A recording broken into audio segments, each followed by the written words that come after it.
अल्लाहुम्मा सल्ली अला सय्यदिना व मौलाना मुहम्मदिन व अला आलिहि वसल्लम। एक मजबूत औरत सिर्फ उस मर्द के सामने कमजोर पड़ती है जिस पे उसे यकीन होता है कि वो उसे संभाल लेगा, उसे तन्हा नहीं छोड़ेगा और आगे बढ़कर हिम्मत और सारी दुनिया से अलग होकर उसका साथ देगा। वो मर्द उसे खुद से ज्यादा मजबूत लगता है। वो उसे सुनना चाहती है कि अगर सारी दुनिया भी तुम्हें छोड़ दे लेकिन मैं तुम्हें कभी नहीं छोड़ूंगा, मैं तुम्हारे साथ खड़ा रहूंगा, मैं तुम्हें कभी भी तन्हा नहीं छोड़ूंगा। आज हम इसी टॉपिक पे बात करेंगे मियाँ बीवी के रिश्ते के बारे में कि ऐसी कौन सी वो 7 सिंपल बातें हैं जो मियाँ और बीवी के रिश्ते को मजबूत बनाती हैं। वीडियो के सारे पॉइंट आप लोगों ने जो है ना अच्छे तरीके से सुनना भी है, समझना भी है और अमल भी करना है। जो भी मेरे चैनल पे नए हैं ना, जल्दी से मेरे चैनल को सब्सक्राइब करें, लाइक करें, शेयर करें, बेल आइकन को भी दबा दीजिएगा ताकि आपको मेरा रिश्ता जुड़ा रहे। आप लोग अपने प्रॉब्लम्स पता, इंशाल्लाह मैं उस पर वीडियो बना के आप लोगों को मोटिवेट करूंगी।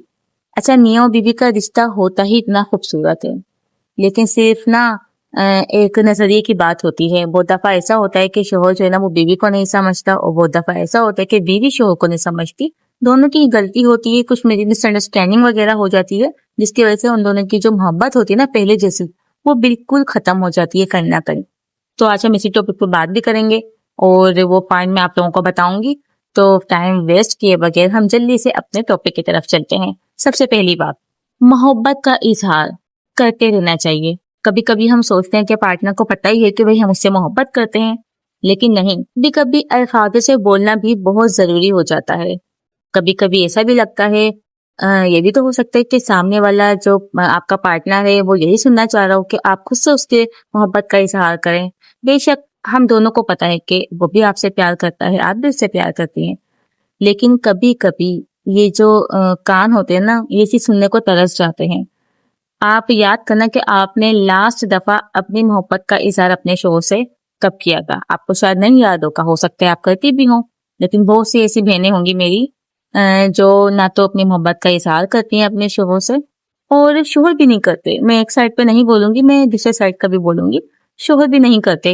अक्सर वो काम में इतना ज्यादा बिजी होते हैं, स्ट्रेस बहुत ज्यादा होता है और जाहिर सी बात है एक दूसरे को टाइम नहीं दे पाते हैं और जो है मोबाइल में शोहर लगा रहता है तो बीवी को टाइम ही नहीं दे रहा, तो मोहब्बत का इजहार तो बड़ी दूर की बात है। लेकिन जब आप शुरुआत करेंगे ना तो कहीं ना कहीं उसके दिल की घंटी भी ना बज जाएगी और फिर वो भी आपसे जो है ना इजहार करना शुरू कर देगा और आप लोगों का रिश्ता जो है ना वो बिल्कुल पहले जैसा हो जाएगा। तो इस चीज पे आप लोगों ने बड़ी गौर करना है, ठीक है ना। अब बात करते हैं नंबर 2, ट्रस्ट। हर एक रिलेशनशिप की जो बुनियाद होती है ना वो ट्रस्ट पे होती है, एक दूसरे का भरोसा, एक दूसरे पे यकीन करना। जब आप अपने शोहर को झूठा समझेंगे या शोहर आपको झूठा समझेगा तो आप लोगों की बॉन्डिंग कभी स्ट्रांग हो ही नहीं सकती। आप लोगों की जो रिलेशनशिप है कभी भी स्ट्रांग नहीं हो सकती कि आप दोनों को एक दूसरे पर ट्रस्ट भी नहीं है, यकीन ही नहीं है। अगर कोई आप आके अपने शोहर को बात बताओगे, आपको लगेगा कि आप झूठ बोल रही हो, शोहर को लगेगा कि आप झूठ बोल रही हो। और जब शोहर आपको बताता है कोई बात तो आपको लगेगा कि शोहर झूठ बोल रहा है। ऐसा नहीं होना चाहिए। पार्टनर को सबसे पहले जो उसकी मेन पॉइंट होता है ना मोहब्बत का, वो होता है यकीन, ट्रस्ट, एक दूसरे पे यकीन करना। अगर शोहर कुछ कहता है तो आपने उसकी बात पे यकीन करना है और जब आप कुछ कहते हैं तो शोहर को चाहिए वो भी आपकी बात पे यकीन करे। जब आप एक दूसरे को समझेंगे ही नहीं, एक दूसरे पे यकीन ही नहीं करेंगे तो फिर आप लोगों का रिश्ता आगे कैसे बढ़ेगा। सिर्फ लड़ाई झगड़े के सिवा रिश्ते में कुछ भी नहीं बचेगा जब आप दोनों एक दूसरे पे यकीन नहीं करेंगे, ट्रस्ट नहीं करेंगे। तो आपने कोशिश करनी है कि अपने शोहर पे आपने ट्रस्ट करना है। अगर वो कुछ बताता भी है, अगर वो कुछ कहता भी है तो आप यकीन किया करें। अगर आप आगे से उसको झूठा बोलेंगे ना तो यकीन माने वो कहीं ना कहीं वो झूठ बोलना भी सीख जाएगा। तो अब बात करते हैं नंबर 3, रिस्पेक्ट, इज्जत। देखें, अगर आप दोनों में एक दूसरे की इज्जत नहीं करते हो तो यकीन माने, तो कितनी भी आप एक दूसरे से मोहब्बत करते हैं, कहीं ना जब इज्जत नहीं होगी ना रिश्ते में तो मोहब्बत ना खिड़की से बाहर चली जाएगी। कुछ भी हो जाए, जब आप अपने शोहर की इज्जत नहीं करेंगे तो शोहर आपसे कभी भी मोहब्बत नहीं कर सकता। और जब शोहर आपकी इज्जत नहीं करेगा, आपको गालियां देगा, आपको तंग करेगा, तो आपके दिल पे भी वो कभी भी नहीं चढ़ सकता। ये बात हकीकत है, इस बात से मैं पीछे नहीं हट रही हूँ। लेकिन कहीं ना मोहब्बत की जो बुनियाद होती है ना वो इज्जत ही होती है। और जब तक हम शुरुआत नहीं करेंगे ना तो फिर यकीन माने रिश्ता तो हमें निभाना ही है ना। तो आप अपने शोहर की इज्जत किया करें। अगर अभी से आप अगर अगर आप लोग का रिश्ता ऐसा है कि आप लोगों में बड़ा लड़ाई झगड़ा होता है, बनती नहीं है आपस में, बस ये समझ लें कि बच्चों की वजह से जिंदगी गुजर रही है, शोर आपको नहीं समझता, आप शोर को नहीं समझती हैं, तो आज से ये बात आपने तय करनी है कि थोड़ा सा कॉम्प्रोमाइज करके अपने शोर की इज्जत करना सीखें। यकीन माने जब आप शोर की इज्जत करेंगे ना, तो फिर शोर भी कहीं ना कहीं एहसास हो जाएगा। घर से पता इंसान ही ना, दिल तो पत्थर का नहीं है ना कभी तो पिघल ही जाएगा। जब आपसे वो इतना रिश्ता निभा रहा है, तो फिर एक दिल क्या है, वो भी पिघल ही जाता है ना।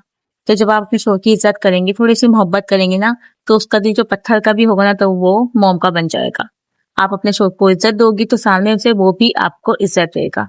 क्योंकि कब तक वो जो है रूड बनकर बैठा रहेगा, कब तक जो है ना वो मुंह बनाकर बैठा रहेगा, कब तक जो वो आपको गालियां देगा, जब आप ऐसे आपको जवाब नहीं दोगे, कुछ बोलोगे नहीं, उसको इज्जत देती रहोगी, तो एक ना एक दिन वो भी समझ ही जाएगा कि हाँ भाई मेरी बीवी बड़ी अच्छी है, वो मुझसे मोहब्बत भी करती है, मुझे इज्जत भी देती है, तो फिर मुझे क्या ही जरूरत है कि मैं उससे गालियां दूं या मैं उसको तंग करूं। तो आपने तो अपने रिश्ते में ऐसी बुनियाद रखनी है, ऐसा पक्का एतबार रखना है, ऐसा रिश्ता बनाना है मेड फॉर ईच अदर वाला। तो आपने अपने शोर की इज्जत करनी होगी, ठीक है ना। अब बात करते हैं नंबर 4, बातचीत करना। देखिए, एक होता है बात करना और एक होता है बातचीत करना। बातचीत करने से क्या मुराद है? अपने शोर से कोई भी बात डिस्कस करना, उससे मशवरा लेना, अपने लहजे में नरमी पैदा करना। देखिए, अक्सर ऐसा होता है ना कि जब हम आप लोग शोर से बात करना चाहती हैं, तो लड़ाई हो जाती है। उसकी क्या वजह है? फिर आपका दिल कहता है कि यार बात ही ना करो तो बेहतर है, कोई मशवरा ना ही लो तो बेहतर है। हम तो जब भी बात करते हैं हमारी लड़ाई हो जाती है। लहजे का फर्क है, अपना लहजा चेंज करना पड़ेगा। मैं ये नहीं कह रही आपने ही लहजा चेंज करना है, जैसे बता हो सकता है कि सामने वाला आपका पार्टनर जो है उसका लहजा ठीक नहीं हो आपके साथ। मैं दोनों को ही कह रही हूँ।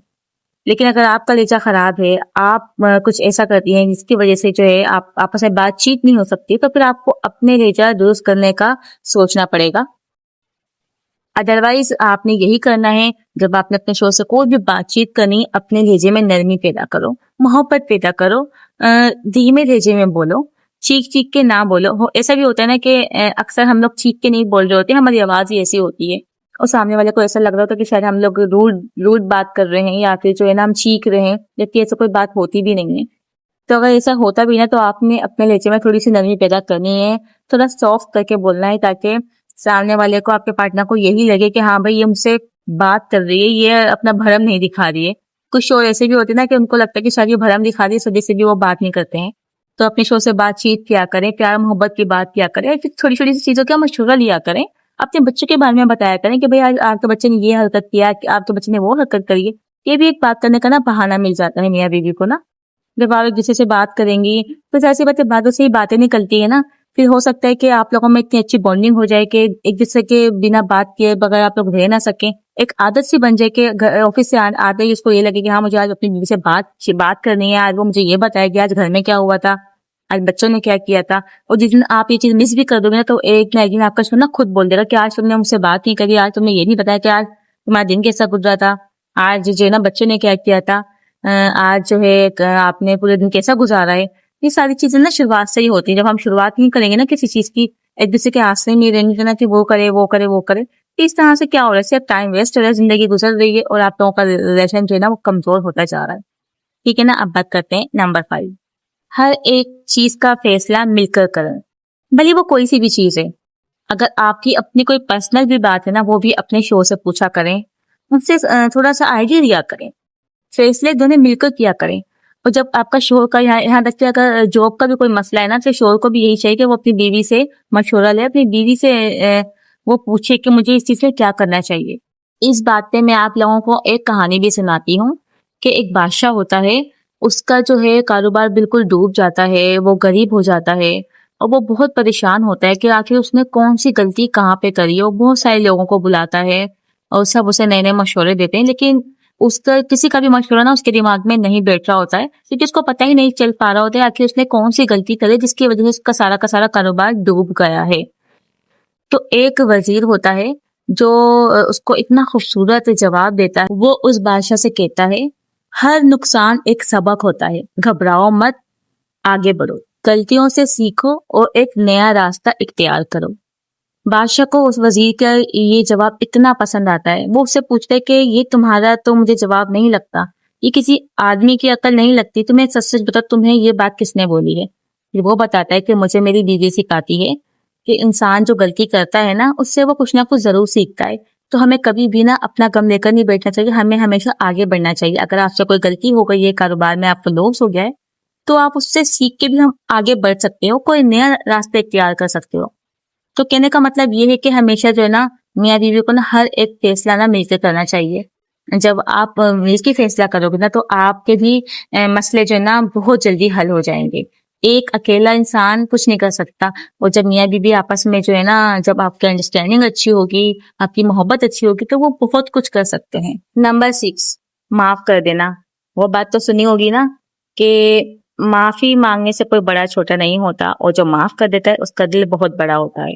तो यही हिसाब होता है। जब आपसे पार्टनर से कोई गलती हो जाए तो आपको फटाफट माफ कर देना चाहिए। अगर आपसे कोई गलती हो जाए तो शोहर को चाहिए वो भी फटाफट माफ कर दे। कभी भी ना अना का मसला ना बनाए माफी मांगने में।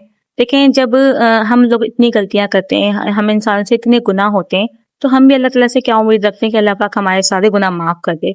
ऐसे ऐसे गुनाह भी होते हैं जो हम सोचते हैं कि शायद अल्लाह पाक हमारे गुनाह माफ नहीं करेगा, क्योंकि गुनाह बहुत ज्यादा है और गलतियां बड़ी बड़ी बड़ी गलतियां हैं। आप ये देखें कि ना अल्लाह अल्लाह पाक जो है ना इंसान की हर एक गलती माफ कर देता है। तो फिर हम इंसान क्या चीज हैं?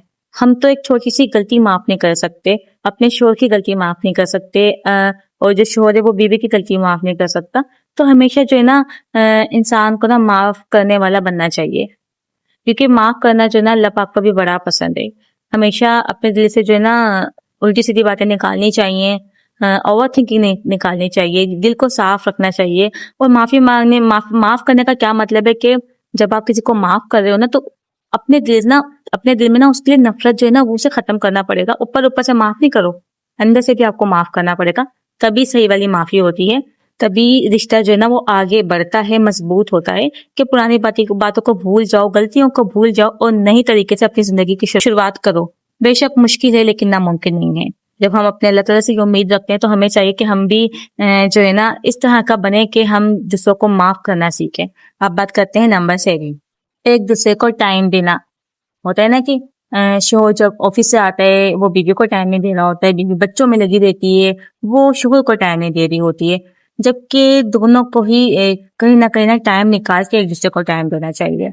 हम सारे घर के काम करते हैं, लेकिन जब शोहर की बारी आती है शोहर को देखने की, तो हमें नींद आने लग जाती है, हमें और कोई काम नजर आ जाता है, हमें कुछ याद आ जाता है। तो फिर क्या होता है, शोहर सो जाता है, सुबह ऑफिस चला जाता है, 2-2 3-3 दिन गुजर जाते हैं, लेकिन आपस में एक दूसरे को टाइम नहीं देते। देखें, एक मोहब्बत का जो सबसे बड़ा जरिया है, एक दरवाजा है, एक चाबी है, वो है एक दूसरे को टाइम देना। टाइम देने का क्या मतलब है? आप एक दूसरे को टाइम देंगे, बात करेंगे, मोहब्बत की बात करेंगे। ये छोटी छोटी सी चीजें होती है ना, ये आगे जाके ना बहुत बड़ा कुछ कर देती हैं।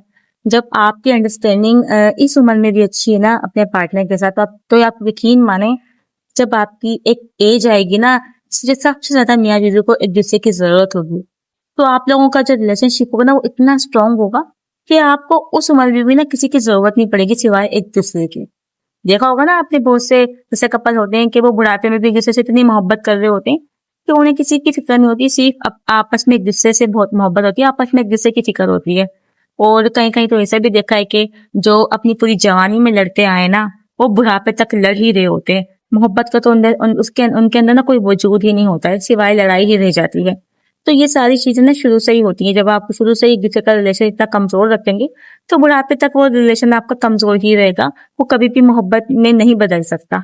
तो हमेशा जो है ना अपने पार्टनर को टाइम दो, मोहब्बत के 2 लफ्ज बोलो, हाथ पकड़ के एक दूसरे को हौसला दो कि हम दोनों हमेशा साथ रहेंगे, हम लोग कभी भी एक दूसरे का साथ नहीं छोड़ेंगे। तो बस ये थी हमारी आज की वीडियो। उम्मीद है कि आज की वीडियो आप लोगों को बहुत पसंद आई होगी।